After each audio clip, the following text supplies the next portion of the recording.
ప్రభువైన యేసుక్రీస్తు నామములో మీ అందరికీ నా ప్రేమ వందనాలు. ప్రార్థనతో ఈ కార్యక్రమాన్ని ప్రారంభం చేసుకుందాం. సర్వశక్తిమంతుడవు, సర్వాధికారి అయిన గొప్ప దేవ, ఆకాశమందున్న మా తండ్రి, నీ ప్రియకుమారుడు మా ప్రభును రక్షకుడు ప్రభువైన యేసుక్రీస్తు వారి సర్వశక్తి గల నామములో స్తోత్రములైనా నీకు వందనాలు సమర్పిస్తూ ఉన్నాను ప్రభువా.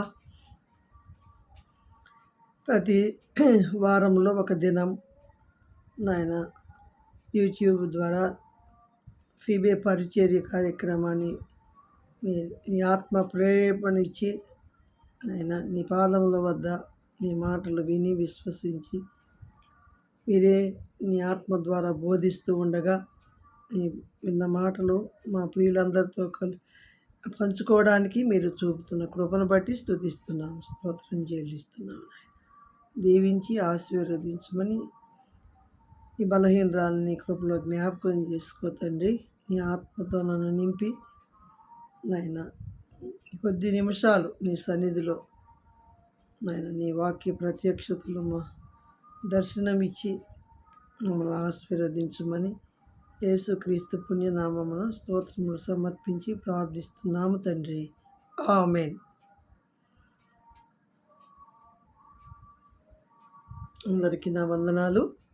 దేవుని వాక్యంలోనికి వెళ్దాం. లూకా రాసిన సువార్త, లూకా రాసిన సువార్త మొదటి అధ్యాయం 37-38 వచనాలు చదువుకుందాం. దేవుడు చెప్పిన ఏ మాట అయినను నిరర్థకము కానేరదని ఆమెతో చెప్పెను. అందుకు మరియా, ఇదిగో ప్రభు దాసురాలను, నీ మాట చొప్పున నాకు జరుగునుగాక అనెను. అంతటా దూత ఆమె యొద్ద నుండి వెళ్ళిపోయెను. మరొకసారి చదువుకుందాం. దేవుడు చెప్పిన ఏ మాట అయినను నిరర్థకము కానేరదని ఆమెతో చెప్పెను. అందుకు మరియా, ఇదిగో ప్రభు దాసురాలను, నీ మాట చొప్పున నాకు జరుగునుగాక అనెను. అంతటా దూత ఆమె యొద్ద నుండి వెళ్ళెను. ప్రభువు ఈ వాక్య భాగాన్ని ఆశీర్వదించులాగన చిన్న మాట ప్రార్థన చేద్దాం. కృపా సత్య సంపూర్ణుడు అయిన మా ప్రియ పరలోకమందున్న మా తండ్రి, మీ ప్రియకుమారుడు మా ప్రభువు రక్షకుడైన యేసుక్రీస్తు వారి నామములో స్తుతులు అర్పిస్తున్నాను. ఆయన స్తోత్రాలు సమర్పించుకుంటున్నాను. ఈ పరిశుద్ధ గ్రంథములో చదవబడిన లేఖన భాగాన్ని నీ చేతులకు అప్పగిస్తూ ఉండగా నీ పరిశుద్ధాత్మ సహాయం ద్వారా మీరే మాకు బోధించమని, అల్పురాలను బోరగా వాడి ఈ నామమున మహిమ పరచుకోమని, ఎలాంటి ఆటంకాలు జరగకుండా నాయన సహాయం చేయమని, ఈ కుడికి ఆది అంతం మీరు తోడైండి నడిపించమని క్రీస్తు యేసు వారి సర్వశక్తిగల నామమున స్తుతులు అర్పించి ప్రార్థిస్తున్నాం తండ్రి. ఆమేన్. ప్రియులారా, ఈ వాక్య భాగం మనకు బాగా పరిచయమైన వాక్య భాగమే. ఇక్కడ దేవుడు చెప్పిన ఏ మాట అయిన నిరర్ధకము కానేరదని ఆమెతో చెప్పాను. ఎవరికి చెప్పారు? చెప్పిన దానికి సంభాషణ మనం చదువుకున్నాం. మొదటి అధ్యాయంలో మరి 28వ వచనంలో మనం చూసినట్లయితే, ఆ దూత లోపలికి వచ్చి ఆమెను చూచి, దయాప్రాప్తురాల, నీకు శుభము, ప్రభువు నీకు తోడై ఉన్నాడని చెప్పింది. యేసుక్రీస్తు తల్లి అయిన మరియ, కన్యక అయిన మరియను గురించి ఈ రాత్రి వేళ మనం ధ్యానం చేస్తున్నాం. ఆ కన్యకని దర్శించడానికి గబ్రియేలును దేవదూత గలిలయలోని నజరేత్ అనే ఊరిలో ఉన్నటువంటి కన్య మరియ దగ్గరకు వచ్చి ఆ మాటలు పలుకుతున్నట్లుగా మనం ఎరుగుదాం. ఆ కన్యక పేరు మరియా మనం ఎరుగుదాం. కన్యక అయిన మరియ, ప్రభువైన యేసుక్రీస్తు తల్లి అయిన మరియతో గబ్రియేల్ అనే దూత మాట్లాడుతున్నాడు. దేవుడు చెప్పిన ఏ మాట అయినను నిరర్ధకము కానేరదని ఆమెతో చెప్పెను. అందుకు మరియ, ఇదిగో ప్రభు దాసురాలను, నీ మాట చొప్పున నాకు జరుగునుగాక అని. అంతటా దూత ఆమె యొద్ద నుండి వెళ్ళింది. దూత మరియ యొక్క సంభాషణ తెలుసు. మనం కన్య మరియ దర్శించటం, మరి దూత వర్తమానం పంపించబడింది బేతనీలో ఉన్న మరియకు,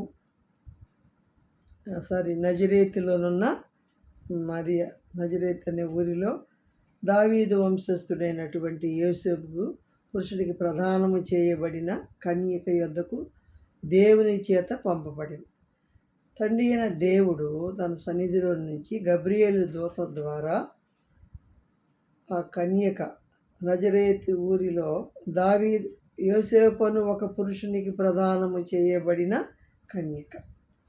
మరియలు చాలామంది ఉన్నారు, కానీ యోసేపు, దావీదు వంశస్థుడైన యోసేపును ఒక పురుషునికి ప్రదానము చేయబడిన కన్యక యొద్దకు దేవుని చేత గబ్రియేలు అనే దూత పంపబడినట్లుగా వ్రాయబడింది.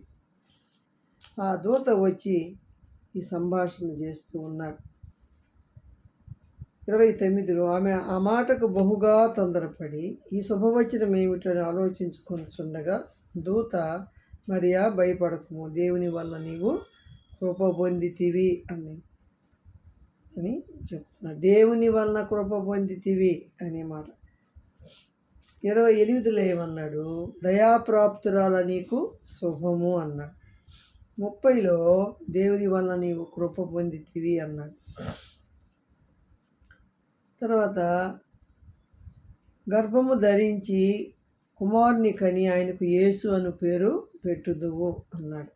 తర్వాత ఆయన గొప్పవాడి, సర్వోన్నతుని కుమారుడు అనబడతాడు. మరియ కుమారుడు అని ఎవరు అనరు. ఏమని చెప్తున్నాడు? సర్వోన్నతుని కుమారుడు అనబడను, గొప్పవాడై అని చెప్తున్నాడు. తర్వాత తండ్రి అయిన యాకోబు వంశస్థులను యుగయుగములు ఏలును, ఆయన రాజ్యం అంతము లేనిదైండునని ఆమెతో చెప్పాను.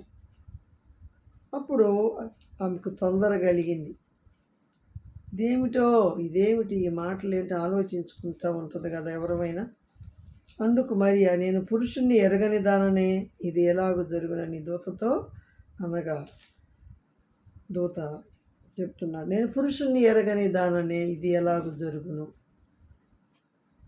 అని ఎవరితో చెప్తుంది?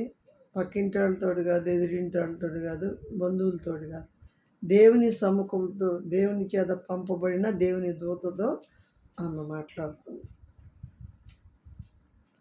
అప్పుడు ఆయన ఏమంటున్నాడు? పరిశుద్ధాత్మ నీ మీదకు వచ్చును, సర్వోన్నతుని శక్తి నిన్ను కమ్ముకొను గనుక పుట్టబోవు శిశువు పరిశుద్ధుడై నీవు దేవుని కుమారుడు అనబడును అని చెప్తున్నాడు. దేవుని కుమారుడు అనబడతాడు. ఆయన పరిశుద్ధుడు, ఆయన రాజ్యం అంతము లేనిదే ఉంది అని సంభాషణ జరిగింది. ఒక్క ప్రశ్నే వేసింది, నేను పురుషుని ఎరుగని దాననే, ఇది ఎలాగూ జరుగునని దూతతో అన్నాడు. దూతే దానికి జవాబిస్తున్నాడు. అదే మనుషుల దగ్గర అందా ఆమె. మనుషుల దగ్గర అంటే హేళన చేస్తారు, అవమానం చేస్తారు, ఎవ్వరూ నమ్మరు.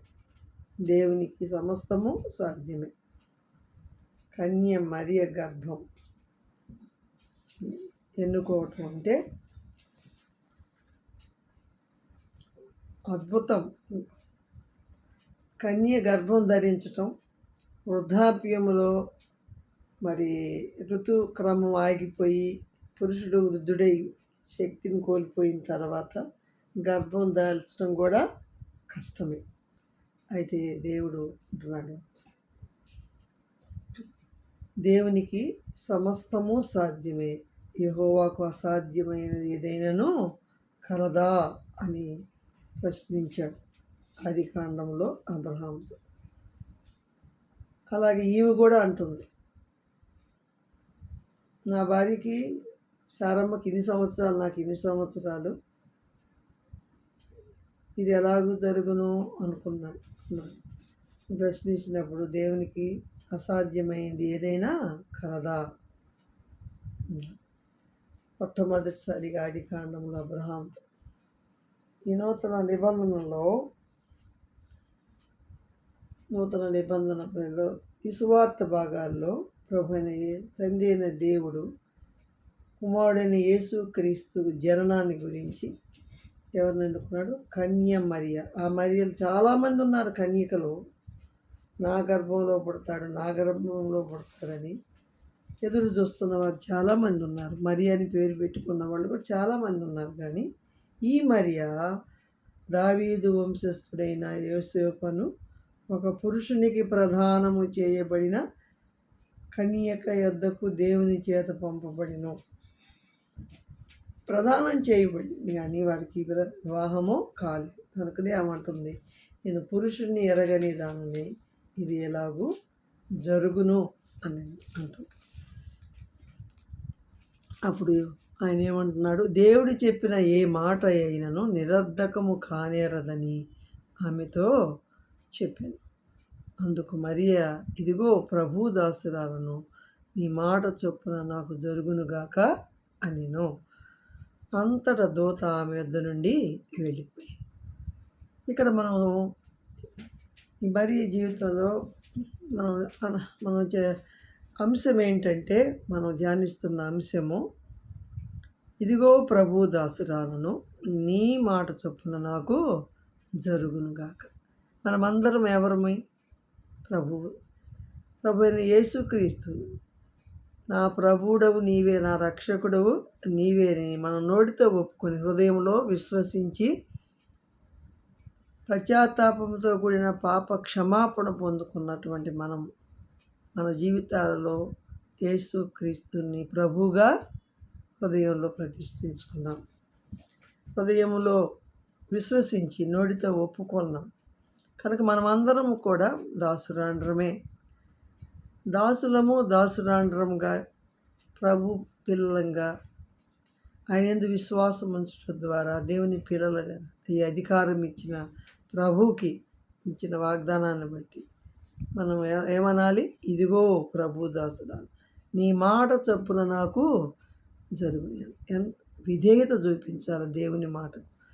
విశ్వాసము గొప్పదిగా ఉంటే దేవుని మాటకి మనం దాసురాండ్రంగా జీవించే నా జీవితంలో లోబడుట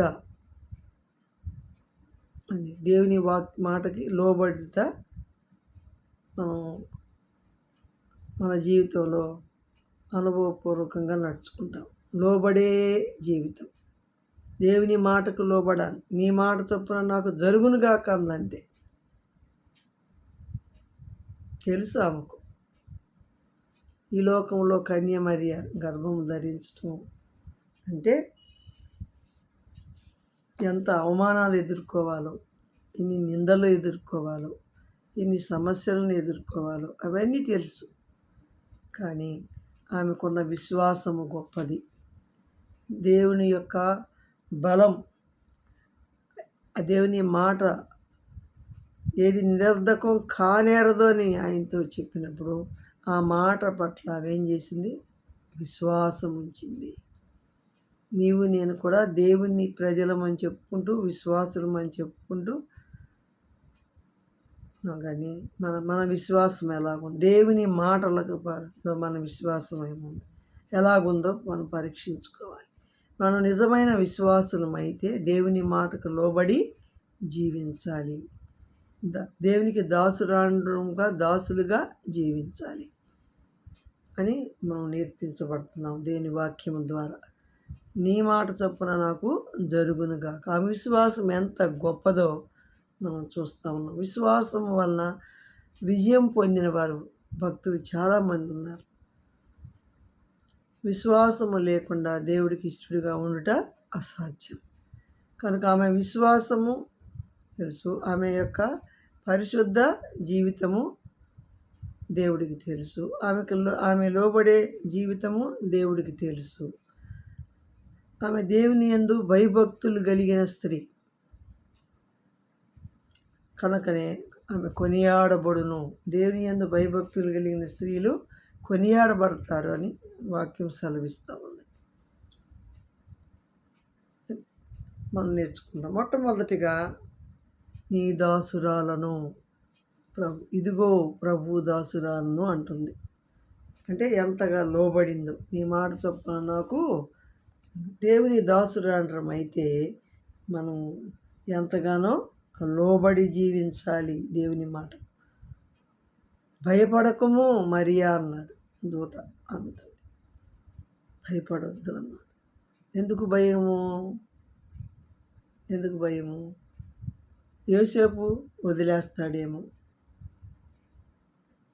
నా ఇంటి వారు నన్ను అనుమానిస్తారేమో, సమాజం నన్ను వెలివేసుద్దేమో, ఎన్నో నిందలు, ఎన్నో దూషణలు, అపహాసించబడతానేమో అనేటువంటి తొందరలు ఉంటాయి దేహంలో ఉండగా. అందుట్లో వాళ్ళది చాలా పేద కుటుంబం అని కూడా మనం ఎరుగుతాం.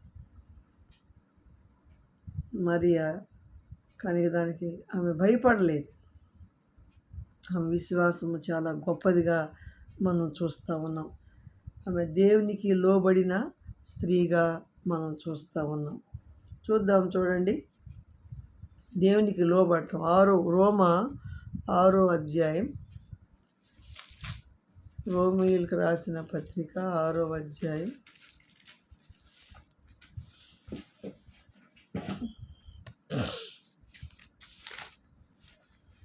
13వ వచనం.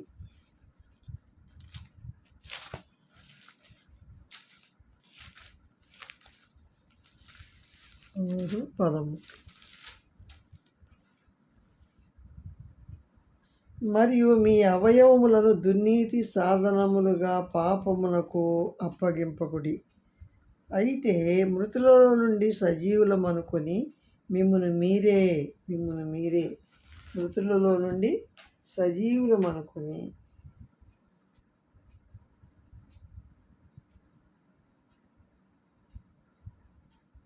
మీరే దేవునికి అప్పగించుకొనుడి.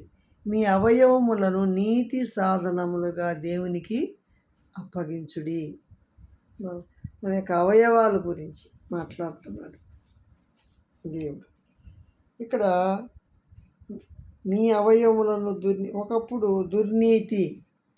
నీతికి ఆపోజిట్ వర్డ్ దుర్నీతి. స్వనీతి కాదు, దుర్నీతి కాదు, నీతి. ఒకప్పుడు లోకములో దేవునికి దూరంగా జీవించినప్పుడు మనం ఏం చేసాం?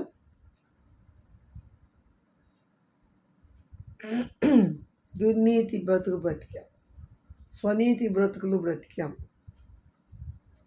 ఇప్పుడైతే దేవునికి దాసురాండ్రమయ్యా కనుక పౌలు రాస్తూ ఉన్నాడు,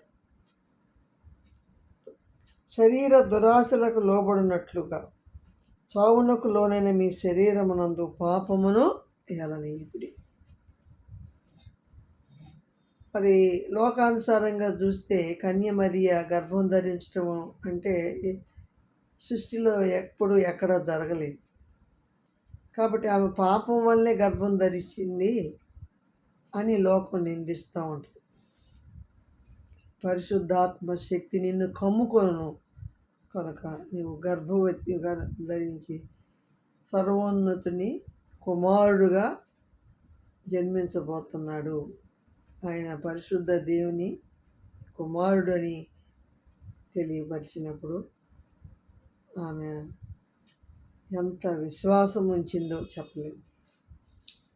కాబట్టి నీతి, ప్రభువైన యేసుక్రీస్తు వారే నీతిమంతుడైన ప్రభువైన యేసుక్రీస్తు వారు తన గర్భంలోనికి వస్తున్నాడు. అది లోకానికి తెలియకపోవచ్చు. గబ్రియల్ దూత దర్శనము, ఆయన మాటలు ఆమె విన్నది, విశ్వాసం ఉంచింది. లోకంలో ఎప్పుడు ఎన్నడూ విని కని ఎరగనటువంటి సంభవం అది. ఇప్పటికీ నమ్మరు జనం. కన్య మరియ గర్భం ధరించిందంటే ఇప్పటికీ నమ్మరు.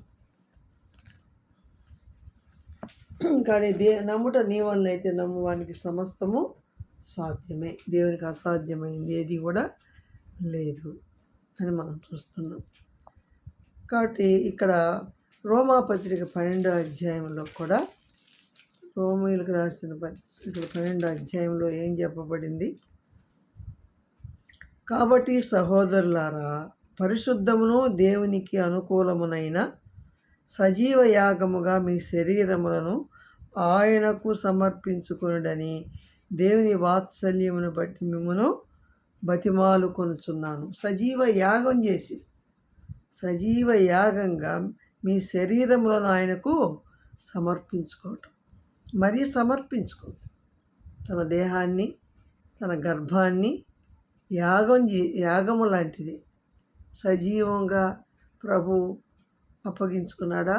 యేసు ప్రభు కూడా అంతే కదా, తన ప్రాణాన్ని అప్పగించుకున్నాడు. ఆయన సజీవుడు, దేవుడు, కుమారుడైనా అప్పటికి ఆయన ఏ పాపం చేయకపోయినా అప్పటికి దేవుని చిత్తాన్ని సంపూర్ణంగా నెరవేర్చడానికి ఈ లోకానికి ఆయన సశరీరుడిగా జన్మించటం, మనుషుడు ఆకారంగా కనబడటం, మనుషుడు ఆకారాన్ని ధరించుకున్నవాడు, పాపము లేనికుండా జన్మించినవాడు, తను సజీవ యాగముగా కల్వరి శిలువ యాగంగా బలిగా అర్పణగా అప్పగించుకున్నాడు. కనుక మనం ఏం చేయాలి? చచ్చిన నిన్ను నన్ను ప్రభుని యేసుక్రీస్తు మృతులలో నుండి తండ్రి అయిన దేవుడు నిన్ను నన్ను లేపాడు. కనుక ఇది 6వ అధ్యాయంలో మనం చూసాం అన్నమాట. ఇక్కడ ఏమని రాశాడంటే 7వ వచనం, చనిపోయిన వాడు పాప విముక్తులని తీర్పు పొంది అన్నాడు. మనము క్రీస్తుతో కూడా చనిపోయిన ఎడల మృతులలో నుండి లేచిన క్రీస్తు ఇకను చనిపోడనియు మరణములకు ఇకను ఆయన మీద ప్రభుత్వం లేదనియు ఎరిగి ఆయనతో కూడా జీవించుదామని నమ్ముచున్నాము. క్రీస్తుతో కూడా చనిపోయిన మృతులలో నుండి లేచిన క్రీస్తు ఇకను చనిపోడని అనే మాట మనం చూస్తున్నాం. కనుక పాపముల విషయమై చనిపోయాము. క్రీస్తు యేసునందు విశ్వాసం ఉంచుట ద్వారా క్రీస్తుతో కూడా మనము లేచాం, మృతులలో నుండి లేచాం. లేపబడిన మన జీవితాలు సజీవ యాగముగా ఆయనకి మనం సమర్పించుకోవాలి. అట్లాగే రూతు యొక్క శరీరాన్ని మరియ యొక్క శరీరాన్ని, గర్భాన్ని సజీవ యాగంగా అప్పగించింది ప్రభుకి. ప్రభు పుట్టక తలికే చూడండి, ఇవన్నీ రాయబడ్డాయా? లేదు. ఆయనకి జన్మించలా. ఈ పత్రికలు రాసిన ఇవన్నీ కూడా ఈ పాపాన్ని గురించి, శిక్షను గురించి, తీర్పును గురించి ఏమీ జరగక ముందే దేవుడు ఆమె దగ్గరకు తన దూతనే పంపించాడు. దయాప్రాప్తురాలా అన్నాడు. దేవుని వల్ల నీవు కృప పొందిన దానవు అని పిలుస్తున్నాడు. అంటే ఎంత విశ్వాసం ఉందో, ఎంత పరిశుద్ధత కలిగిన స్త్రీయో, ఎంత లోబడే స్త్రీయో.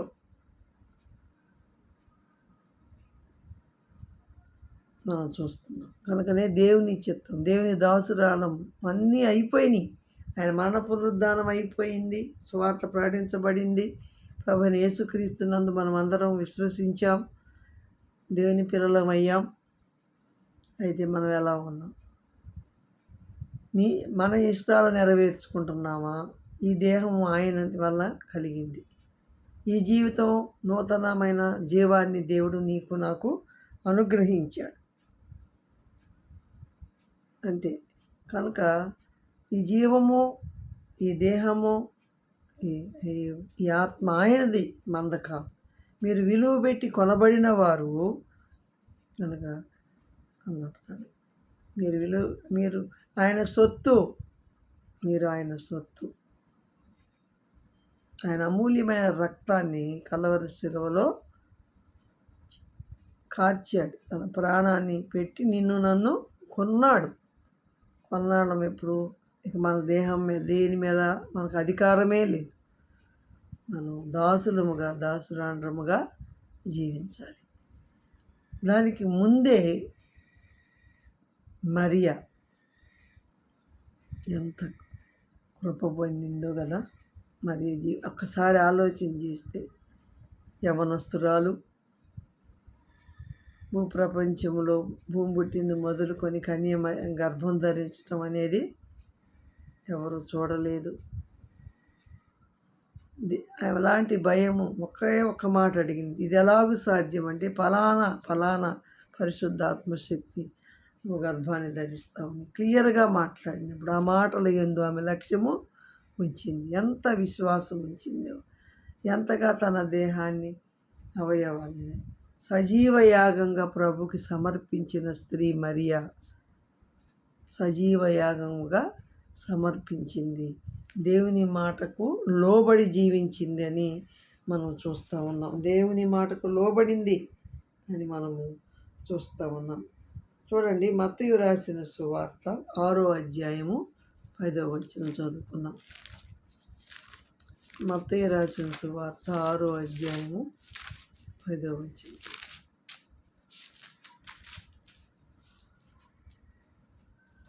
ఇక్కడ ప్రభువారు ప్రార్థన నేర్పిస్తున్నాడు శిష్యులకి. పరలోకమందున్న మా తండ్రి, నీ నామము పరిశుద్ధపరచబడునుగాక, నీ రాజ్యము వచ్చుగాక, నీ చిత్తము పరలోకమందు నెరవేర్చున్నట్లు భూమి యందును నెరవేరునుగాక అంటూ ప్రార్థనలో ఏం చెప్పాడు యేసయ్య? మీరు ఇలాగూ ప్రార్థన చేయండి, పరలోకమందున్న మా తండ్రి, నీ నామము పరిశుద్ధపడునుగాక, నీ రాజ్యము వచ్చునుగాక, నీ చిత్తము పరలోకములో నెరవేరుచున్నట్లు భూమి యందును నెరవేరునుగాక. దేవుని చిత్తం భూమి మీద నెరవేరాలని మనం ప్రార్థన చేయాలి. మన ఇష్టాలు నెరవేర్చుకునే వారంగా ఉన్నామా? మన ఇంటి వాళ్ళ ఇష్టాలు, మన బంధువుల ఇష్టాలు, లోకములో వారి ఇష్టాలు, మన శరీరం యొక్క కోరికలు, మనసు యొక్క కోరికలు, అపవాది యొక్క కోరికలకి స్థానం ఇచ్చే వారంగా ఉన్నాము. పరలోకంలో దేవుని చిత్తం నెరవేరుతున్నట్లు భూలోకంలో కూడా ఆయన చిత్తము నెరవేర్చాలి అని మనము ప్రార్థన చేయాలి, నెరవేర్చబడాలి అని ప్రార్థన చేయాలి అని మనం చూస్తూ ఉన్నాం. 26:39 26:39 కూడా చదువుకుందాం. మత్తయి రాసిన సువార్త 26వ అధ్యాయం 39. ఇక్కడ యేసు ప్రభువారు గెత్సెమనే తోటలో ఆయన ఏం చెప్తున్నాడు దేవునితోటి? అప్పుడు యేసు, మరణమగునంతగా నా ప్రాణము బహు దుఃఖములో మునిగినది, మీరు ఇక్కడ నిలిచి నాతో కూడా మెలకువగా ఉండని వారితో చెప్పి కొంత దూరం వెళ్ళి సాగిలపడి, నా తండ్రి, సాధ్యమైతే ఈ గిన్నె నా యొద్ద నుండి తొలగిపోనిమ్ము, అయినను నా ఇష్ట ప్రకారము కాదు, నీ చిత్త ప్రకారమే కానిమ్మని ప్రార్థన చేసెను. సిలువకు ముందుగా గెత్సెమనే తోటలో రాత్రి వేళ బందిపోడు దొంగ పట్టుకొని వచ్చినట్టుగా మరి శాస్త్రులు, పరిసయ్యులు వాళ్ళందరూ రోమా సైనికులు వచ్చి ఆయన బంధించబోయే సమయంలో ముందుగా ఆయన ప్రార్థన చేస్తూ ఉన్నారు. చాలామంది దేవుడికే ఎంత ప్రార్థన అవసరమైతే మనకెంత ప్రార్థన అవసరం అంటారు చాలామంది. దేవుడికి ప్రార్థన అవసరం కాదు, ఆయన చేసిన ప్రార్థనే మనకు మాదిరి. ఆ విధంగానే మనం ప్రార్థన చేయాలి. శిష్యులకి నేర్పించాడు కదా, పరలోకమందు నీ చిత్తం నెరవేరుతున్నట్టు ఈ లోకంలో కూడా నీ చిత్తం నెరవేరునుగా కానీ మనం ప్రార్థన చేయాలని శిష్యులకి ప్రార్థన నేర్పించడం మాత్రమే కాదు, ఆయన కూడా ఆ ప్రార్థన చేశారు.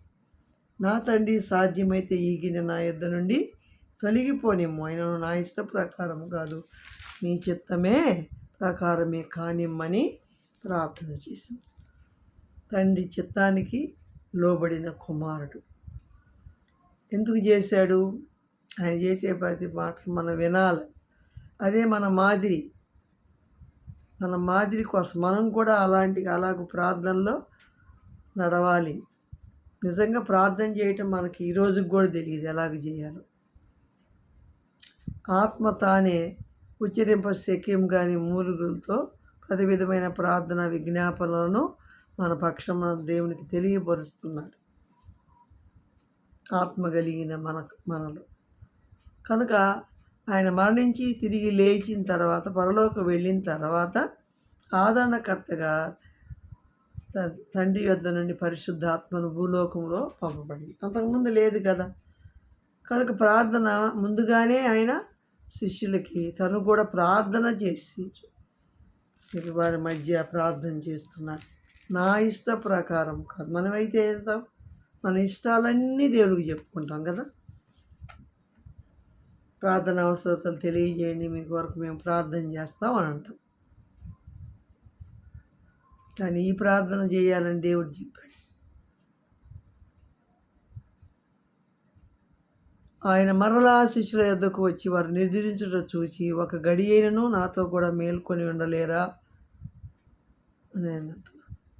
ఆయనతో కూడా మేల్కొని ఉంటే ఆధ్యాత్మికంగా ఆయన చేసే ప్రార్థన, ఆయన పలికే మాటలు మనము గమనించాలని ప్రభువారి యొక్క కోరిక. కనుక ఆధ్యాత్మికమైన నిద్రమత్తు మనల్ని ఆవరించితే మనం ఏమీ నేర్చుకోలేం. కాబట్టి మీరు శోధనలో ప్రవేశించకుండానట్లు మెలకుగా ఉండి ప్రార్థన చేయండి. ఎన్నో శోధనలు వస్తాయి. దేవుని చిత్తానికి మనం సంపూర్ణంగా అప్పగించుకోవాలని దేవుని వాక్యం ద్వారా మనము హెచ్చరించబడతా ఉన్నాం.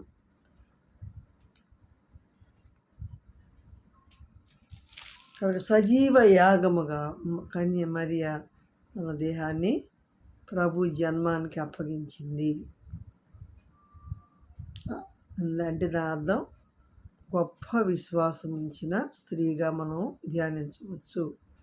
సజీవ యాగముగా ప్రభు అయిన యేసుక్రీస్తు గారు కూడా ఆయన సజీవ యాగముగా తాను బలిగా అర్పణగా అప్పగించబడ్డాడు.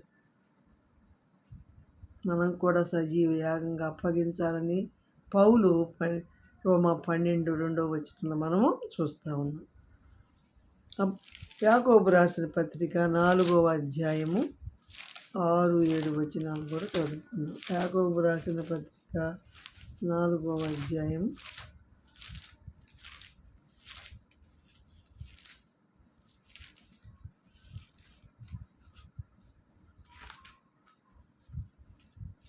6-7 కూడా చదువుకుందాం.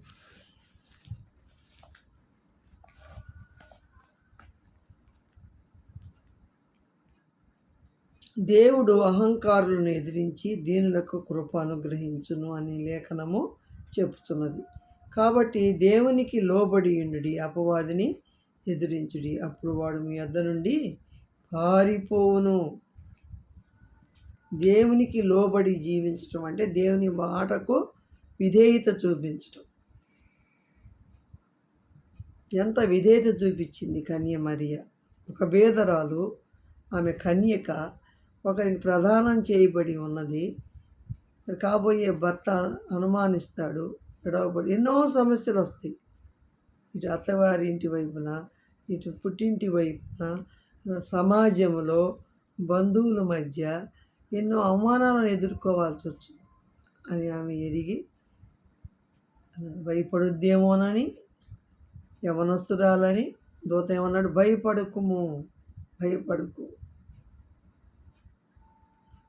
భయపడొద్దు అని చెప్పేవాడు దేవుడు, భయపెట్టేవాడు అపవాది. ఆమె యొక్క విశ్వాసం ఎంత గొప్పది. దేవునికి లోబడింది అంటే దేవుని మాటకు లోబడింది, విశ్వాసం ఉంచింది. కనుక నీ దాసురాలను, ఇదిగో నీ దాసురాలను, ప్రభు దాసురాలను, నీ మాట చొప్పున జరుగునుగాక అంతే. వెళ్ళిపోయాడు తోతక. మనం దేవుని చిత్తానికి అప్పగించుకుంటున్నామా? మన కుటుంబంలో మన భర్తల విషయమేమి, మన బిడ్డల విషయమేమి, వారి వివాహ విషయాలేమి, వారి భవిష్యత్ విషయాలేమి, దేవుని చిత్తం జరగాలని ప్రార్థన చేస్తున్నామా? మన కోరికలు నెరవేరాలని మనం ప్రార్థన చేస్తున్నాం. మనం చేసిన ప్రతి ప్రార్థన దేవుని ద్వారా సహాయం పొందాలని మనం ప్రార్థన చేస్తున్నాం. దేవుని మాటకు లోబడి జీవించి అలవాటు క్రమం మనకి లేనే లేదని నేను చెప్పదలుచుకున్నాను. అసలు దేవుని చిత్తం ఎలాగ తెలుసుద్ది? దేవుని వాక్యములో ఉన్న దేవుని చిత్తం. దేవునికి లోబడి దేవుని వాక్య ప్రకారంగా మనం జీవించటమే దేవుని చిత్తం. మన పరిశుద్ధులుగా ఉండటకు మీరు పిలువబడ్డారు. పరిశుద్ధంగా జీవించటమే దేవుని ఎడతెగని ప్రార్థన చేయటమే దేవుని చిత్తం. ప్రార్థనా జీవితాన్ని గురించి చెప్తున్నాను. కాబట్టి దీనులకు కృప అనుగ్రహిస్తాను, అహంకారులకు ఎదిరిస్తాను అంటున్నారు దేవుడు. అంటే మరియా ఎంత దీనురాలు, మరియా ఎంత భక్తి కలిగిన స్త్రీ, ఆమె విశ్వాసం ఎంత గొప్పది. ఆమె దేవుని దాసురాలు, ప్రభు దాసురాలు. ఆమె లోబడే స్త్రీగా మనం చూస్తూ ఉన్నాం. కాబట్టి దేవునికి లోబడి ఉండండి, అపవాదిని ఎదిరించండి. కనుక దయాప్రాప్తురాలని దేవుని వల్ల కృపను పొందుకున్న స్త్రీ. కృపన్న దయన్న ఒకటి. మీరు కృపచేతనే రక్షించబడి ఉన్నారు. అది దేవుని వరమే, అది మీ వలన అయింది కాదు. దేవుడు కృపచేత రక్షించిన తర్వాత ఇక ఎన్నడూ పాపము చేయవద్దు అన్నాడు వ్యభిచారంతో పట్టబడిన స్త్రీ. కనుక మనము కూడా లోకం అనే పాపము లోకముతో స్నేహం చేశాం, వ్యభిచారులమే. మరి విగ్రహారాధన వ్యభిచారమే, ఆధ్యాత్మికమైన వ్యభిచారం. లోకముతో స్నేహము వ్యభిచారమే. లోకముతో స్నేహము దేవునితో వైరమని మీరు ఎరుగరా అంటూ యాకోబు పత్రిక 4:4 ఏం చెప్తుంది? వ్యభిచారిణులారా అని పిలిచింది. అలాంటి నిన్ను నన్ను ఏం చేశాడు ఆయన? పరిశుద్ధులుగా చేశాడు, విశ్వాసము ద్వారా ఉంచడం, నీతిమంతులుగా చేశాడు. అయితే నీతిని జరిగించకుండా, పరిశుద్ధ జీవితం లేకుండా నన్ను నా పాపాలు క్షమించాడు యేసయ్య. నా పేరు జీవగ్రంథంలో వ్రాశారు. ఇక నాకు పరలోకమే. జీవించే జీవితాన్ని బట్టి తీర్పు ఉంటుంది, కానీ శిక్ష ఉంటుంది. కానీ మనకు నరకం తప్పించుకుందాం, అగ్నిగుండం తప్పించుకుందాం అని చెప్తున్నారు. అది ఎంతవరకు కరెక్టు? అని ఇష్టం వచ్చినట్టుగా జీవిస్తున్నారు దేవుని భయం లేకుండా. ప్రభువు ఒకసారి రక్షించాడు అంటే, క్షమించాడు అంటే నీ రక్షణ ఎక్కడికి పోదని చెబుతున్నారు. పాపం చేస్తే లోకంలో ఉన్నాం, దేహంలో ఉన్నాం. పాపము దేవుని వాక్యానికి లోబడి నీ చిత్తం నా పట్ల జరుగునుగాక, నా భర్త పట్ల, నా బిడ్డల పట్ల, వారి భవిష్యత్తు, వారి విద్యలు, వారి వివాహాలు ఏదైనా కానీ వారిని రక్షించు నాయన అని ప్రార్థన చేయటం కాకుండా చేసిన ఈ లోక సంబంధమైన దేవుని మన ఇష్టాలు, మన కోరికలు, మనం అది ఇది అని అడిగి సహాయం పొందాలని ఆతురత పడతాం మనలో ఎక్కువ ఉంది. కానీ దేవుని చిత్తానికి అప్పగించుకొని జీవించే జీవితము సజీవ యాగముగా మీ శరీరంలో దేవునికి సమర్పించు, ఇట్టి సేవయుక్తమైంది అన్నాడు పౌలు. అనుకూలమును, నూతనమైన జీవం, నూతన హృదయం, నూతన మనస్సు రూపాంతరము చెందమన్నాడు. పునరుద్ధాన అనుభవం, చచ్చిన వాసన మనలో ఉండకూడదు. ఇంకా చచ్చిన స్థితి మనలో ఉండకూడదు. కంపు కొట్టే స్థితి మనలో ఉండకూడదు. నువ్వు చావకపోతే, నువ్వు చచ్చితేనే నాతో కూడా వెళ్తావు అని రాశాడు దేవుడు. నువ్వు చచ్చిన ఎడల నువ్వు చావాలంతే. నువ్వు చావాలి, నువ్వు చచ్చితేనే అని దేవుని వాక్యంలో ఉంది. చచ్చిన అనుభవం లేదు మనకు. శరీరానుసారంగా విశ్వాసంగా జీవించి ఎందరో భక్తులు భ్రష్టులైపోయారని దేవుని సేవకులు బోధిస్తున్నారు. కాబట్టి మన విశ్వాసము, మన రక్షణ ప్రకృతి సంబంధంగా శరీర సంబంధమైన వాళ్ళు, ఆత్మ సంబంధమైన వాళ్ళు 3 రకాల విశ్వాసులు ఉంటారని మన పత్రికల్లో మనం చూస్తున్నాం, సంఘాల్లో. కాబట్టి ఆత్మ లేనివాడు నావాడు కాదు. దేవుని ఆత్మ మనలో ఉంటే దేవుని చిత్తానికి సంపూర్ణంగా అప్పగించుకొని ముందుకు వెళ్ళవలసిన వారంగా ఉన్నామని దేవుని లేఖనాలు మనకు తెలియజేస్తూ ఉన్నాయి. కాబట్టి రోమా పత్రికలో 12:2 అదే చెప్పాడు. సజీవ యాగంగా మరియ తన దేహాన్ని దేవుని చిత్తానికి అప్పగించుకుంది. అది ఎంత త్యాగం! ఏమని పేరు పెట్టాలండి అసలు ఆమెకి? ఆమె విశ్వాసురాలు, ఆమె భక్తురాలు, ఆమె విశ్వాసురాలు, దేవుని చిత్తానికి లోబడే స్త్రీ.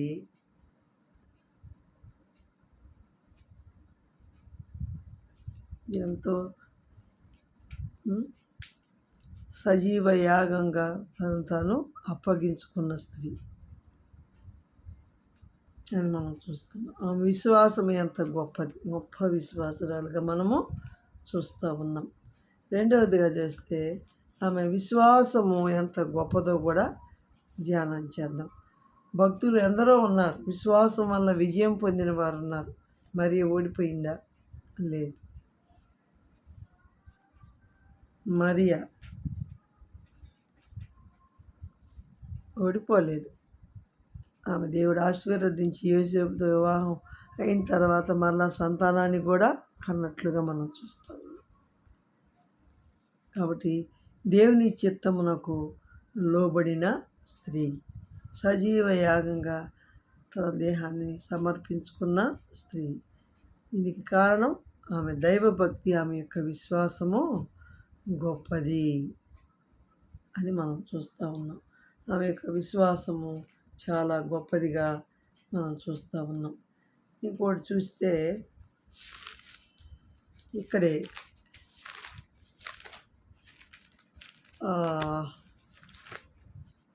లూకా రాసిన సువార్త భాగం 1వ అధ్యాయం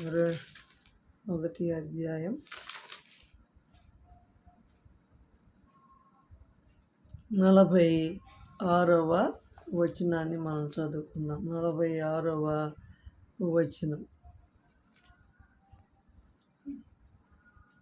నా ప్రాణము ప్రభువును ఘనపరుచుచున్నది అంటుంది. నా ప్రాణము ప్రభువును ఘనపరుచుచున్నది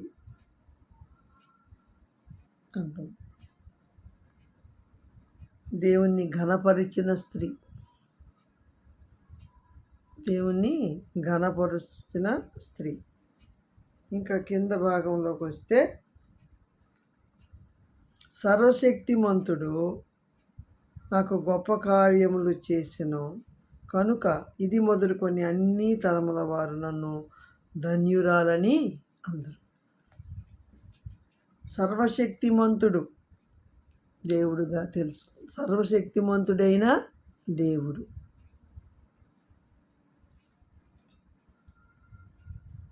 అని ఆయన చెప్పాడు కదా, ఇది ఎలాగూ సాధ్యము, నేను పురుషుని ఎరగని దాన్ని అంటే దోత ఏం చెప్పాడు ఆమెతోటి? సర్వోన్నతుని శక్తి నిన్ను కమ్ముకొను అన్నాడు. పరిశుద్ధాత్మ నీ మీదకి వచ్చును, సర్వోన్నతుని శక్తి నిన్ను కమ్ముకొను గనుక అంటున్నాడు. పుట్టబోవు శిశువు పరిశుద్ధుడై దేవుని కుమారుడు అనబడతాడు. సర్వోన్నతుడు శక్తి నిన్ను కమ్ముకుంటుంది. కాబట్టి సర్వోన్నతుడు ఇక్కడ ఏమంటుంది, ఏమని సంబోధిస్తుంది? సర్వశక్తిమంతుడు నాకు గొప్ప కార్యములు చేసిన కనుక ఇది మొదలుకొని అన్ని తరముల వారు నన్ను ధన్యురాలని అందరూ. ఆయన నామము పరిశుద్ధము. ఏం పేరు పెట్టింది దేవుడికి? పరిశుద్ధుడు. ఎలా తెలుసుకుంది? దూత ద్వారా దైవ ప్రత్యక్షతను పొందుతుంది. అక్కడ దూత కూడా ఆ మాట అంటాడు.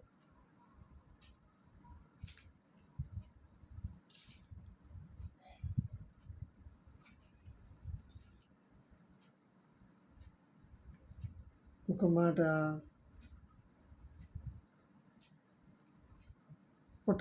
పరిశుద్ధుడై దేవుని కుమారుడు అనబడతాడని దూత చెప్తుంది ఆమెతోటి. సర్వోన్నతుని శక్తి నిన్ను కమ్ముకొని పుట్టబోవు శిశువు పరిశుద్ధుడై దేవుని కుమారుడు అనబడతాడని.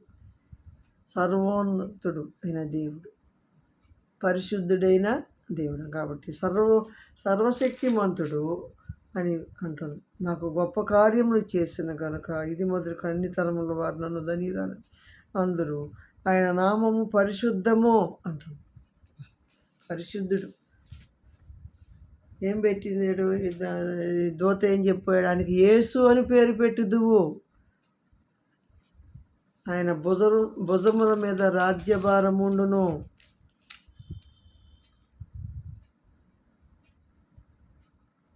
ఆయన యాకోబు వంశస్థులను యుగయుగములు ఏలును.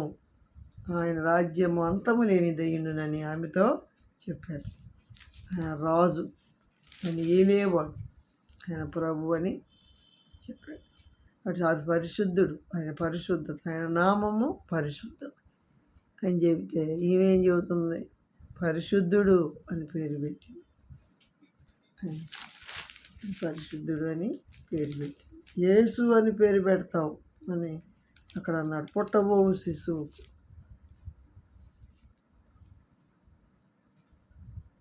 ఇదిగో నీవు గర్భము ధరించి కుమారుని కొని ఆయనకు యేసు అని పేరు పెట్టుదు అన్నాడు. ఈమె పరిశుద్ధుడని పేరు పెట్టి. సర్వోన్నతుడి సర్వశక్తిమంతుడైన దేవుడు నాకు గొప్ప కార్యాలు చేశాడని దేవుణ్ణి కొనియాడుతుంది, కనపరుస్తుంది. దాసురాండ్ర పని ఏంది చెప్పండి? 1 విశ్వాసము, 2 లోబడే జీవితము, 3 ఆయన్ని ఘనపరచటం. కనపరుస్తున్నామా? నీ ద్వారా, నా ద్వారా, లేకపోతే దేవునికి రావాల్సిన ఘనత, ఆయనకు రావాల్సిన మహిమను మనం దొంగిలించుతున్నామా? నా మహిమను నేను ఎవరికి ఇవ్వను అన్నాడు దేవుడు. కాను అన్నాడు. ఆయనకే మహిమ, ఆయనకే ఘనత చెల్లించేవారు, ఆయన ఘనపరిచేవారిది. ఈ మాట చూసుకుందాం. సమూయేలు గ్రంథం, సమూయేలు రాసిన గ్రంథము, 1 సమూయేలు 2వ అధ్యాయం.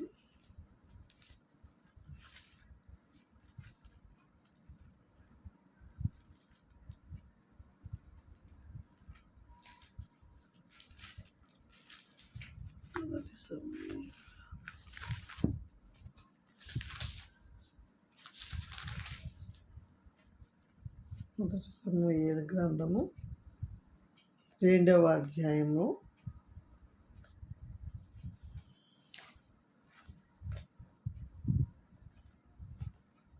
2వ అధ్యాయం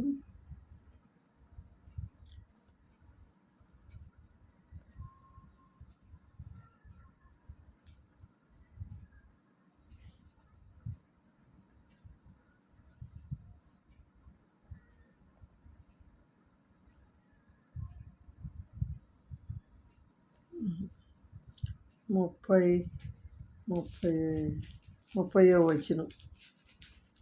30వ వచనం.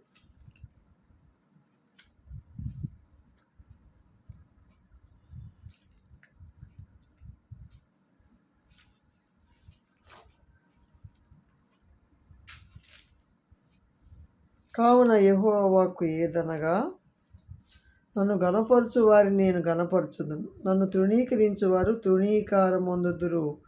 ఆలకించుము. రాగల దినములలో నీ బలమును, నీ పితరుని ఇంటి బలమును నేను తక్కువ చేతును. ఎవరి గురించి చెప్తున్నాడు?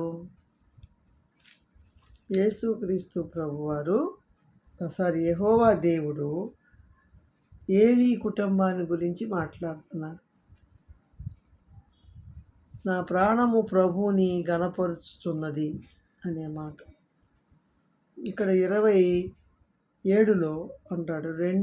1 సమూయేలు 2:27లో అంతటా దైవజనుడు ఒకడు ఏలీ యొద్దకు వచ్చి ఇట్లనెను, యెహోవా నిన్ను గూర్చి సెలవిచ్చిందేమనగా, మీ పితరుని ఇంటి వారు ఐగుప్తు దేశమందు ఫరో ఇంటిలో ఉండగా నేను వారికి ప్రత్యక్షమైతిని. అతడు నా ముందర ఏఫోదు ధరించి నా బలిపీఠం మీద అర్పణమును ధూపమును అర్పించుటకై నాకు యాజకుడగునట్లు ఇశ్రాయేలు గోత్రములో నుండి నేను అతన్ని ఏర్పరచుకొంటిని. ఇశ్రాయేలు అర్పించిన హోమ వస్తువులన్నిటినీ నీ పితరుని ఇంటి వారికి ఇచ్చి తిని అంటున్నాడు ఇక్కడ. అయితే ఏం జరిగింది చూడండి. 30వ వచనం, నీ ఇంటి వారును నీ పితరుని ఇంటి వారును నా సన్నిధిని యాజకత్వము జరిగించుదురని యెహోవా ఆజ్ఞ ఇచ్చి ఉన్నను. ఇప్పుడు అది నా మనసునకు కేవలము ప్రతికూలమైనని ఇశ్రాయేలు దేవుడైన యెహోవా సెలవిస్తున్నాడు. ప్రతికూలమైంది. ఒకప్పుడు ఇచ్చాడు, ఎందుకు అయింది ప్రతికూలం? చూడండి ఆ మాటలు అంటున్నాడు ఇక్కడ 29లో అంటున్నాడు, నా జనులకు ఇశ్రాయేలు చేయు నైవేద్యములలో శ్రేష్ఠ భాగములను పట్టుకొనుచు నాకంటే నీ కుమారులను నీవు గొప్ప చేయుచున్నావు. ఏలీతో చెప్తున్నాడు, నాకంటే నీ కుమారులను ఎక్కువ చేయుచున్నావు. ఇశ్రాయేలు చేయు నైవేద్యాల్లో శ్రేష్టమైన భాగాలను తీసుకుంటున్నారు. అయితే ఇక్కడ ఏమంటున్నాడు, కావున యెహోవాకు నన్ను గణపరచు వారిని నేను గణపరుచుదును, నన్ను తృణీకరించు వారు తృణీకారము. ఏలీ యాజకత్వాన్ని దేవుడు ఏర్పాటు చేశాడు, కానీ దేవుణ్ణి గణపరచడం కంటే ఏలీ ఎక్కువ తన కుమారులను గణపరుచుకున్నాడు. శ్రేష్టమైన భాగాలన్నిటినీ వాళ్ళే తీసేసుకుంటున్నారు. కనుక దేవుడు ఏం చేశాడు,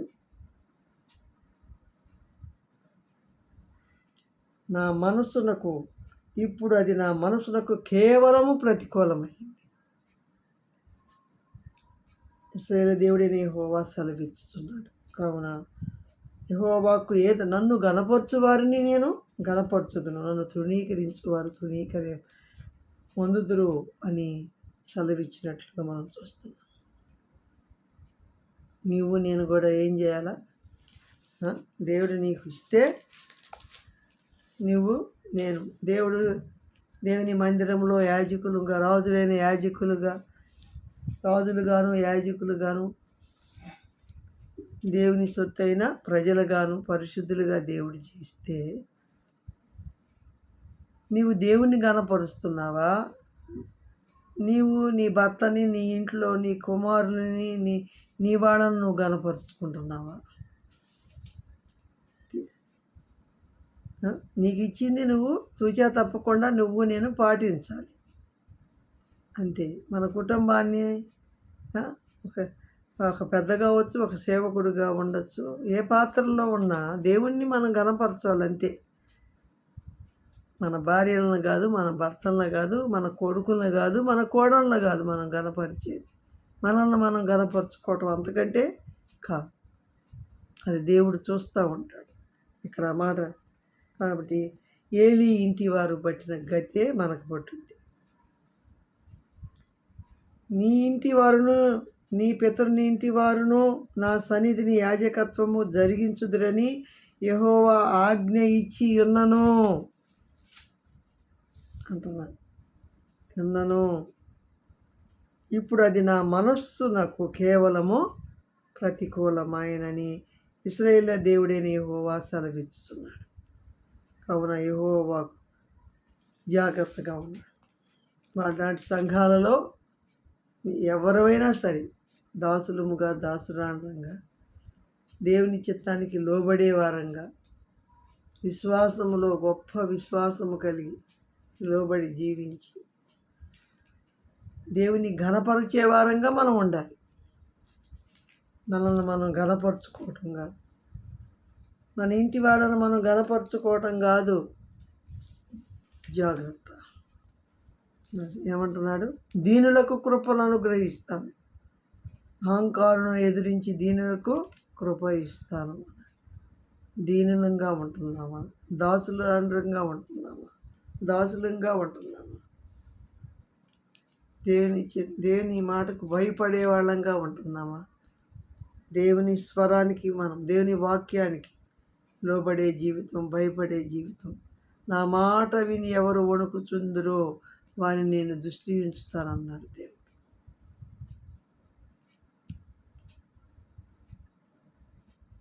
ఆయన ఇచ్చిన రక్షణను మనం జాగ్రత్తగా కాపాడుకోవాలి. నేను ఈ లోకంలో మనం అతిథులము ఉన్నాం, పరదేశులముగా ఉన్నాం, అతిథులంగా ఉన్నాం కనుక మీ రక్షణను భయముతో కొనసాగించమని చెప్తున్నాడు దేవుడు. కనుక భక్తి కలిగిన స్త్రీ లక్షణం, భక్తి కలిగిన పురుషుడు లక్షణం, నా ప్రాణము ప్రభువుని గణపరుచుతున్నది అనే మాట మనం చూస్తూ ఉన్నాం. అంత గొప్ప మాట అండి అది. ఆమె కీర్తన పాడుతుంది, విజ్ఞాపన చేస్తూ ఉంది. సర్వశక్తిమంతుడు నా వలన గొప్ప కార్యములు చేసిన ఆయన నామము పరిశుద్ధమైంది, ఆయన నామము పరిశుద్ధమైంది అని దేవుణ్ణి గణపరుస్తూ ఉందామె. మనం ఎవరిని గణపరుస్తున్నాం? మనం గణపరుచుకుంటున్నామా? మన భర్తలను గణపరుస్తున్నామా? మన బిడ్డలను గణపరుస్తున్నామా? నా మహిమను మరొకరి నేను ఇచ్చేవాడను కాను అన్నాడు. దేవుని మహిమను దొంగిలించే వారంగా ఉన్నామా? పొగిడే వాళ్ళకి చెప్పాలి, మనం పొగడొద్దండి. పొగిడారు అంటే అయిపోయినట్టే మన చరిత్ర. కాబట్టి ఘనపరుచుదును అని దేవుడు మాట్లాడుతున్నాడు. సర్వశక్తిమంతుడు గొప్ప కార్యములు చేశాడు అని లోకాసు వార్తలో ఆమె విజ్ఞాపన చేస్తాము. గొప్ప కార్యాలు చేయి. ఒక కన్య మరి ధరించడం గొప్ప కార్యమే. ఎలిజబెత్ కూడా ఉంది అక్కడ. వృద్ధాప్యములో గర్భం ధరించడం గొప్ప కార్యమే, అద్భుతమే. పాపాత్ములమైన మనం నా జీవితంలో నీతిమంతులుగా పరిశుద్ధులుగా తీర్చబడటము గొప్ప కార్యమే. ఎవరు చేయగలుగుతారు? పరిశుద్ధ రక్తము ద్వారా మనం చేయబడతాం. కాబట్టి మన విశ్వాసాన్ని దేవుడు పరీక్షిస్తాడు. మన యొక్క వినయ విధేయతలను దేవుడు పరీక్షిస్తాడు. దేవుణ్ణి ఎలాగో మన జీవితం ద్వారా మహిమపరుస్తున్నామో, ఘనపరుస్తున్నామో కూడా ఆయన చూసే దేవుడుగా ఉన్నాడని మనం నేర్పించబడతా ఉన్నాం. చూడండి ఆ మాటలు. ప్రభువైన యేసుక్రీస్తు ఫిలిప్పీ పత్రిక 2వ అధ్యాయంలో ఆ మాట కూడా చదువుకుందాం.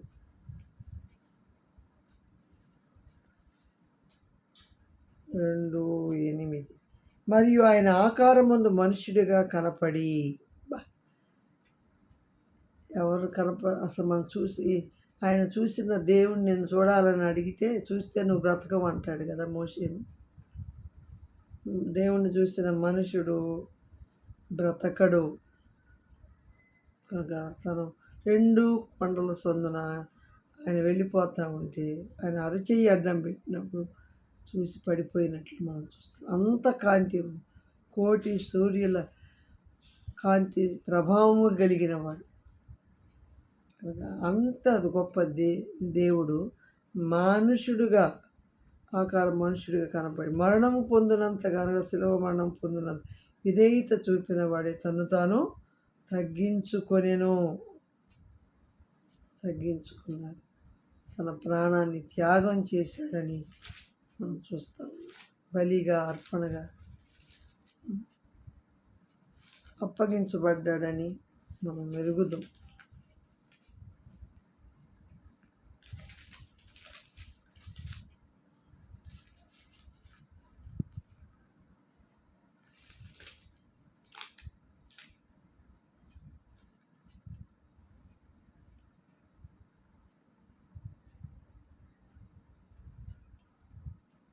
ఎన్నైనా ఉంటాయి లేఖనాలు ఆయన గురించి వ్రాయబడి ఉన్నాయి.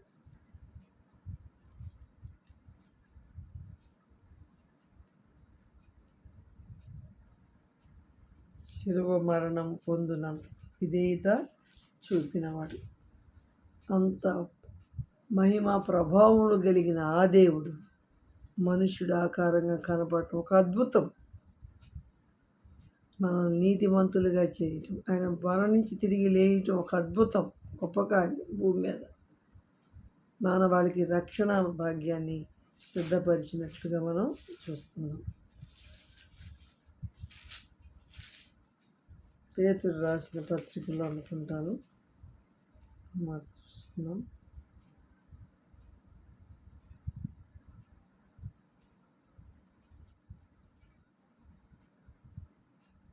11:2-11.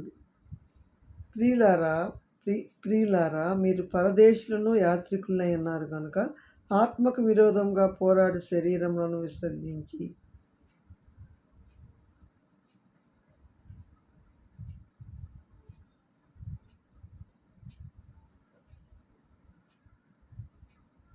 పరదేశులను మనం యాత్రికులుగా ఉన్నాం. ఆత్మకు విరోధముగా పోరాడేది శరీరం యొక్క క్రియలను మనం విసర్జించాలని నేర్పిస్తూ ఉన్నారు దేవుడు.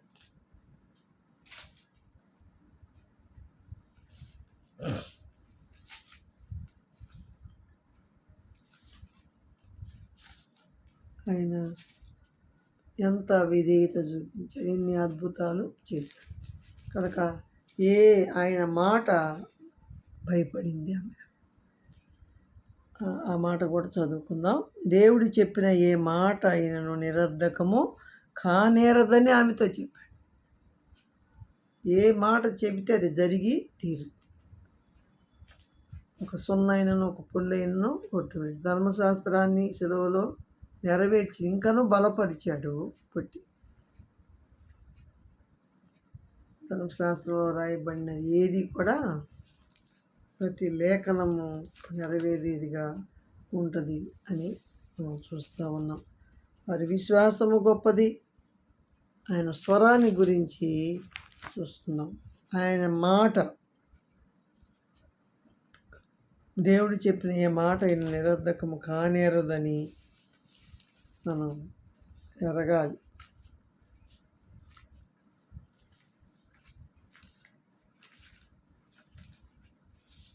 కాబట్టి సజీవ యాగంగా అప్పగించబడిన స్త్రీ మరియ, దేవుని యందు భయభక్తులు కలిగిన స్త్రీ కొనియాడబడును. అంటే దేవుణ్ణి ఘనపరిచే స్త్రీ కొనియాడబడుద్ది.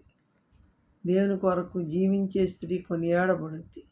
దేవుని ఎడల విశ్వాసం కలిగి జీవించే స్త్రీ కొనియాడబడుద్ది. దేవునికి లోబడి మాట ఇచ్చే స్త్రీ కొనియాడబడుద్ది. కనుక ఆమె భార్య ఎంతగా కొనియాడబడిందో ఆమె జీవితం మనం ఎరుగుదాం. ప్రకటన గ్రంథం 19వ అధ్యాయం. ప్రకటన గ్రంథంలో ఆ మాటలు ఉన్నాయి. 19:6 ఆయన స్వరాన్ని గురించి పరిశుద్ధాత్ముడు రాస్తున్నాడు. ఎలాంటి స్వరం అయింది? 19:6. అప్పుడు గొప్ప జనసమూహ శబ్దమును, విస్తారమైన జల శబ్దమును, బలమైన ఉరుముల శబ్దమును పోలిన ఒక స్వరము, సర్వాధికారియు ప్రభువునగు మన దేవుడు ఏలుచున్నాడు. పద్మాసు ద్వీపంలో పరవాసి అయిపోయాడు ఆయన. యోహాను భక్తుడు, యోహాను శిష్యుడు ఆత్మవశుడై ప్రభు దినములో ఉండగా బూరధ్వని వంటి గొప్ప స్వరము ఆయన విన్నట్లుగా మనము చూస్తున్నాం. బూరధ్వని వంటి గొప్ప స్వరం,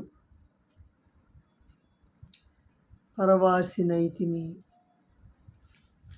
పద్మాసు ద్వీపంలో పరవాసి అయినటువంటి ఆత్మవశుడై ఉండగా యోహాను ఏమన్నాడు? బోరధ్వని వంటి గొప్ప స్వరం విన్నాడంట. ఆ బోరధ్వని ఎలాగుంది? ఆ బోరధ్వని ఎలాగుందంట? గొప్ప జన సమూహము యొక్క శబ్దము, ఆయన స్వరం, విస్తారమైన జలముల శబ్దము, బలమైన ఉరుముల శబ్దమును పోలిన ఒక స్వరం.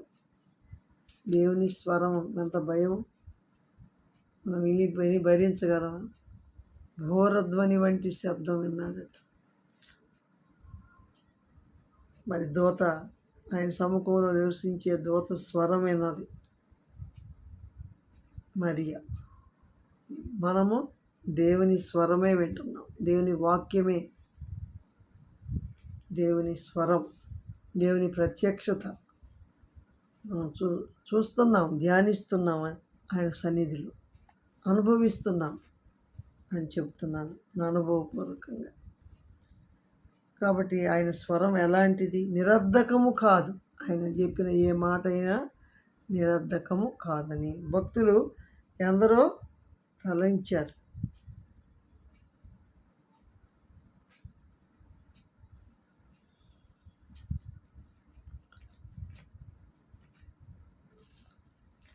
చూడండి. మత్తయి రాసిన సువార్త 19వ అధ్యాయం 26వ వచనాన్ని చదువుకుందాం. 19:26.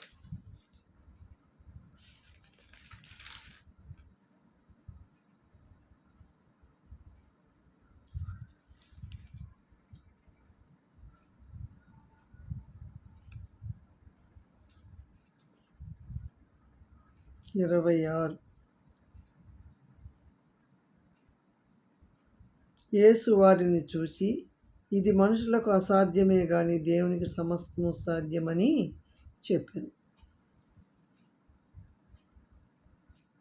శిష్యులతో చెప్తున్నాడు, సమస్తము దేవునికి సాధ్యమే. ఎట్లా? ధనవంతుడు పరలోక రాజ్యంలో ప్రవేశించడం కంటే సూది బెద్దములో ఒంటె దూరట సులభమని మీతో చెప్తున్నాను అన్నాడు. శిష్యులు ఆ మాట విని మిక్కిలి ఆశ్చర్యపడి, అలాగైతే ఎవడు రక్షణ పొందగలడని అడుగగా ఈ మాట పలికాడు.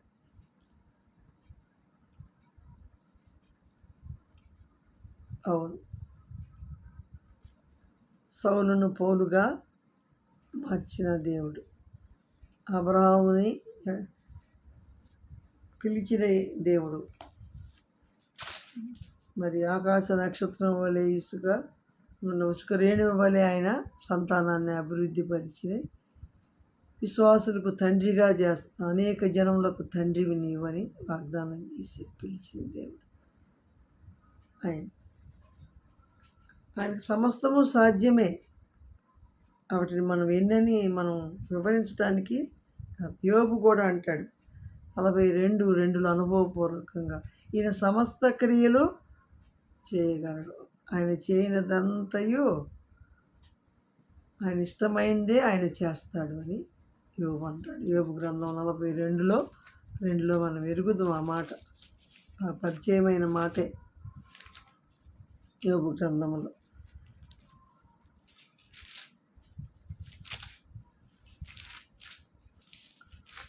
42:2 నీవు సమస్త క్రియలను చేయగలవనియు, నీవు ఉద్దేశించినవన్నీ ఏదియో నిష్ఫలము కానేరదనియు నేను ఇప్పుడు తెలుసుకొంటిని అంటున్నాడు చివరిలో యోబు. మనం తెలుసుకున్నామా? మనకు అపనమ్మకం ఉంది. ఇంకా మన విశ్వాసాన్ని పరీక్షిస్తాడు దేవుడు. మన వినయ విధేయత జీవితాన్ని అహంకారులంగా ఉన్నామా, దీనులంగా ఉన్నామా, ఆయన మన జీవితంలో ప్రభువుగా మన హృదయంలో ప్రతిష్ఠించుకొని ఆయనకు దాసురాండ్రంగా జీవిస్తున్నామా లేదా పరీక్షించి తెలుసుకుంటాడు దేవుడు. పరీక్షించేవాడు హృదయ రహస్యాలు. నేను ఇప్పుడు తెలుసుకున్నాను అని యోబు తన అనుభవపూర్వకంగా తెలియజేస్తున్నాడు. కీర్తన 115:3 కూడా ఒక వచనం చదువుకున్నాం. కీర్తన 115:3 మా దేవుడు ఆకాశమందున్నాడు, తనకి కిచ్చవచ్చినట్లుగా సమస్తమును ఆయన చేయుచున్నాడు అంటున్నాడు. లోకంలో వాళ్ళు ఏమంటున్నారు? మన దేవుడు ఒక్కడే, మనకు ఆకాశం ముందున్నాడు, ఆయన ఒక్కడే దేవుడు. యెషయా గ్రంథము 43:13 అంటాడు. యెషయా గ్రంథం 43:13 ఈ వచనానికి జతపరిచి మనం ధ్యానం చేద్దాం. 43:13 యెషయా గ్రంథం 13లో ఏమంటున్నాడు? ఇది మొదలుకొని నేనే ఆయనను, నా చేతి నుండి విడిపించగలవాడెవడూనూ లేడు, నేను కార్యము చేయగా త్రిప్పగలవాడెవడూ లేడు. ఈ 43 అధ్యాయం మొదటి నుంచి చదివితే, నా మహిమ నిమిత్తము నేను సృజించిన వారిని, నా నామము పెట్టబడిన వారందరినీ అంటాడు తెప్పించుము, నేనే వారిని కలుగజేసి తిని, పుట్టించిన వాడను నేనే, కలగజేసిన వాడను నేనే,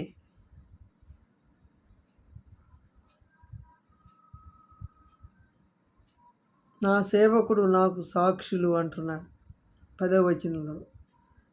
తెలుసుకొని మీరు నన్ను నమ్మి నేనే ఆయననని గ్రహించున్నట్లు మీరును నేను ఏర్పరచుకున్న నా సేవకుడును నాకు సాక్షులు. ఇంకా నా ముందు ఏ దేవుడు నిర్మించబడలేదు, నా తర్వాత ఏ దేవుడు ఉండడు. 11వ వచనం, నేనే యెహోవాను, నేను తప్ప వేరొక రక్షకుడు లేడు. ప్రకటించిన వాడను నేనే, రక్షించిన వాడను నేనే, దాన్ని గ్రహింపజేసిన వాడను నేనే. ఏ అన్య దేవతయు మీలో నుండి ఉండలేదు, నేనే దేవుడను, మీరే నాకు సాక్షులు. ఇదే యెహోవా వాక్కు. 15వ వచనం, యెహోవానగు నేనే మీకు పరిశుద్ధ దేవుడను, ఇశ్రాయేలు సృష్టికర్తవగు నాకు నేనే మీకు రాజును అంటున్నాను. నేనే నేనే నేనే నేనే అనే మాట ప్రవచన గ్రంథంలో వ్రాయబడి ఉంది. నేనే నేనే అని 43వ అధ్యాయం అంతా చదువు. కాబట్టి కీర్తనాకారుడైన దాన్ని ఏమంటున్నాడు? 3వ వచనం 115:3లో మనం ఏం చదువుకున్నాం? ఆయనకి ఇష్టమైన మా దేవుడు ఆకాశం ముందున్నాడు, ఆయనకి ఇష్టం వచ్చిందంతా ఆయన చేస్తాడంటే, మీ దేవుడు అంటున్నారుగా, మీ దేవుడైతే చేయలేదే, మీ దేవుడే దేవుడు, వేరొక దేవుడు కాదంటున్నారుగా. నీ భర్త ఎందుకు చచ్చిపోయాడు, నీ కూతురు ఎందుకు చచ్చిపోయింది, మీ ఆస్తి అంతా ఎందుకు పోయింది, మీరు దేవుడిని నమ్ముకున్నందువల్ల మీకు వచ్చిన లాభం ఏముంది, మీ దేవుడు మీకు ఎలా సహాయం చేశాడు అని ఎందరో అంటారు. దేవుని పిల్లలైన నన్ను, మరి అందరినూ. ఇవన్నీ మనం ఈ శోధనలు అనుభవిస్తున్నాం లోకంలో. కానీ దేవుడే సమస్తము ఆయనకు సాధ్యం, అసాధ్యమైంది ఏదీ లేదు అంటున్నాం. కాబట్టి ఏదైతే అది నిరర్ధకము కాని, దేవుడు చెప్పిన ఏ మాట అయినను నిరర్ధకము కానేరదని ఆమెతో చెప్పినప్పుడు ఆమె ఉంచిన విశ్వాసం ఎంతో గొప్పది. విశ్వాస వీరులు మనం ఎరుగుదు. హెబ్రీ పత్రిక 11:33లో ఒక వచనం చూసుకుని ముగించుకుందాం. మరి అబ్రహాము తన కుమారుడిని అడిగినప్పుడు మరి తీసుకెళ్ళాడు కదా, పర్వతం మీదకి తీసుకెళ్ళి బలి ఇవ్వడానికి వినదీ లేదు. అబ్రహాము యొక్క విశ్వాసాన్ని ఆయన విజయం పొందారు. వారి విశ్వాసంలో వారు విజయం పొందినటువంటి వాళ్ళుగా మనం చూస్తూ ఉన్నాం. మరి ఎంతో భక్తులు, దావీదు కూడా ఎంత విశ్వాసాన్ని, యోబు యొక్క విశ్వాసం ఎంత గొప్పది, యెహోషాపాతు యొక్క విశ్వాసం ఎంత గొప్పది మనం చూస్తున్నాం. కనుక విశ్వాసం వల్ల విజయం పొందిన వీరులు, భక్తులు అనబడిన వారు మనం ఎరుగుదాం. ఒక వచనం అయితే చదువుకుందాం. హెబ్రీయులకు రాసిన పత్రిక 11వ అధ్యాయం 33వ వచనంలో ఆ మాటలు చదువుకుందాం. 33వ వచనం, వారు విశ్వాసము ద్వారా రాజ్యములను జయించిరి, నీతి కార్యములను జరిగించిరి, వాగ్దానములను పొందిరి, సింహముల నోళ్లను మూసిరి. ఎవరు వారు? ఈ 11వ అధ్యాయంలో విశ్వాస వీరుల పట్టి ఉన్నది. పాత నిబంధన గ్రంథములో, కొత్త నిబంధన గ్రంథములో విశ్వాసము ద్వారా విజయం పొందిన వారు చాలామంది ఉన్నారు. అవన్నీ మనం వివరించలేం, సమయం సరిపోదు. కానీ వారు విశ్వాసము ద్వారా ఏం చేశారు? రాజ్యాలను జయించారు. హిజ్కియా, యెహోషాపాతు, కాలేబు, మరి యెహోషువ, వీళ్ళందరూ అబ్రహాము, దావీదు, వీళ్ళంతా యుద్ధము యెహోవాదే. దావీదు యొక్క విశ్వాసం. కాబట్టి వారి విశ్వాసం రాజ్యం నీతి కార్యములను జరిగించిరి. భక్తులు, యోధా ఇశ్రాయేలును పరిపాలించిన రాజులు కొంతమంది వాగ్దానములను పొందారు. సింహముల నోళ్లను మూసిన హెబ్రీ పడుచువారు చూస్తున్న అగ్నిబలమును చల్లార్చిరి, ఖడ్గదారును తప్పించుకొనిరి.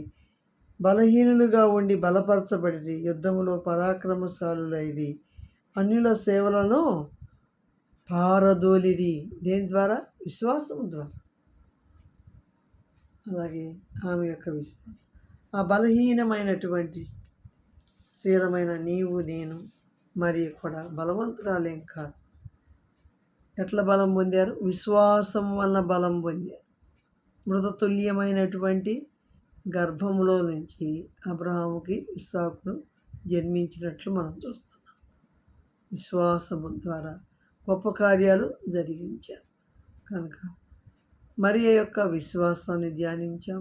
మరియ యొక్క లోబడే జీవితం, దాసురాలుగా జీవించాం. ఆమె దేవుని ఎలాగో ఘనపరిచిందో కూడా చూసినప్పుడు దేవుడు ఆమెను ఘనపరిచాడు. కాబట్టి దేవుడు మాట చెప్పిన ఏ మాట కూడా నిరర్ధకము కాదు. ఆయన స్వరమునకు భయపడాలి. దేవుని స్వరం ఎంత బలమైందో, దేవుని వాక్యం ఆయన స్వరం. కాబట్టి ఆయనకి ఇష్టమైంది, ఆయన ఏదో అదే జరిగిస్తాడు. కాబట్టి పరలోకంలో తన చిత్తం ఎలాగో నెరవేరిందో భూలోకంలో కూడా ఆయన చిత్తం నెరవేరబడుతుంది.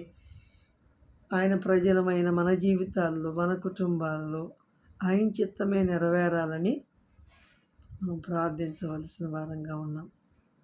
కానీ మన ఇష్టాలు, మన కోరికలు దేవునికి వెళ్ళబుచ్చటం కంటే, దేవా నా పట్ల నీ చిత్తము జరుగుట నాకు మేలు.